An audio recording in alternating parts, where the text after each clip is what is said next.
কি সমস্যা ছিল? আমার পায়খানা রাস্তার দুই সাইডে বড় বড় দুইটা, বড় বড়। হ্যাঁ, আচ্ছা দুইটা ইয়ার বিসির মতন ছিল। আচ্ছা। এগুলার আপনার জন্য পায়খানা রাস্তা বন্ধ ছিল? পায়খানা রাস্তা বন্ধ, প্রায় বন্ধের মতনই ছিল। আচ্ছা আচ্ছা। তো নেটে আপনার বিজ্ঞাপন দেখিয়া আপনার কাছে আসলাম। আপনার কাছে আসার পরে যখন আপনার চিকিৎসা নিলাম, নেওয়ার পরে আলহামদুলিল্লাহ এখন আমি খুব ভালো, এবং এখন সুস্থ আছেন? এখন আল্লাহর হুকুমে সুস্থ আছি। আর আল্লাহ খুব, আপনার দ্বারাতে আল্লাহ আমারে সুস্থ করছে। আমি খুব ভালো এখন আচ্ছা, মোটামুটি। আমার কাছে আসার আগে অন্য অন্য ডাক্তারের কাছে অপারেশনের কথা আপনি গিয়েছিলেন কখনো? গিয়েছিলাম, আচ্ছা আচ্ছা। একজন সিলেটের নামী দামি ডাক্তারের কাছে গেছিলাম। আচ্ছা আচ্ছা। উনি বলছে অপারেশনের জন্য। হ্যাঁ, কত খরচ বলছিলেন? বলছে ওনার বিজেটা 35,000 টাকা। আচ্ছা আচ্ছা। আর ওষুধ টষুধ যা যা এগুলা। আচ্ছা আচ্ছা। তো আপনি ওইদিকে না গিয়ে আমাদের এখানে আসলেন কেন? এটাই আমি আপনার জানতে চাচ্ছি। দীর্ঘদিন আপনার নেটে বিজ্ঞাপন দেখছি, দেখার পরে আচ্ছা আচ্ছা। আমারও মনের মধ্যে একটা বিশ্বাস আইলো। আর আসার পরে আপনার যে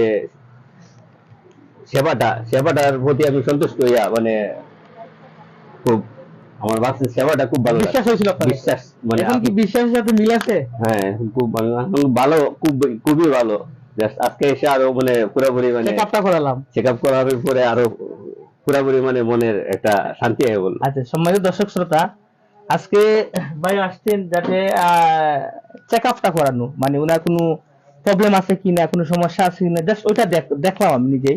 দেখার পর আলহামদুলিল্লাহ আমি যতটুকু দেখলাম আলহামদুলিল্লাহ 100-100 ভালো। কিন্তু আমি ওনার যে অবস্থাটা আসলে যদি যেহেতু গোপনাঙ্গ না হতো তাহলে আমি অবশ্যই ভিডিওতে সরাসরি দেখাতাম, যেহেতু এটা অন্য একটা বিষয়, মানে গোপনাঙ্গ তো আসে চাইলেও দেখানো যায় না। ওনার অবস্থা মানে খারাপ, মানে অত্যন্ত খারাপ ছিল, যেটা আসলে দেখলে কিন্তু ভয় লাগতো। তো আমি কিন্তু আসলে সত্যি কথা আমি নিজেই কিন্তু কনফিউজ ছিলাম, খুব একটু ভয়ের মধ্যে ছিলাম, কিন্তু আল্লাহ পাকের ইচ্ছা নিয়ে বর্ষা নিয়ে আমি কাজ শুরু করছি আলহামদুলিল্লাহ। আমি রোগীকে সবসময় ফলো আপ দিয়েছিলাম যাতে রোগী ভয় না হন।